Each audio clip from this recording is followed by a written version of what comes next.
మేము వైశ్యాస్ మాకేదన్నా కావాలి అని అనుకుంటే మాకు ఇక్కడ సంఘంలో ఒక సభ్యత్వాలనే ఉంటాయి. ప్రతి ఒక్కరికి అది పేదవారైనా కానీ, తర్వాత డబ్బున్నవారైనా కానీ, ఎవరైనా సరే మనకొచ్చేసి ఇక్కడ సభ్యత్వం అనేది ఇంపార్టెంట్. కొన్ని కొన్ని సమయాల్లో ఆ సభ్యత్వం కూడా మాకు దక్కని పరిస్థితి ఏర్పడింది.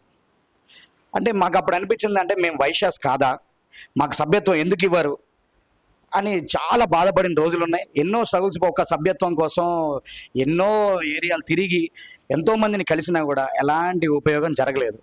అట్లాంటి టైంలో నాలాగా చాలామంది ఉన్నారు సభ్యత్వం లేకుండా అనే ఉద్దేశంతో మనం ముందుకొచ్చి నేను ఒక అడుగు జనం కోసం ముందుకేసి కల్వ సుజాత గారిని కలవడం జరిగింది.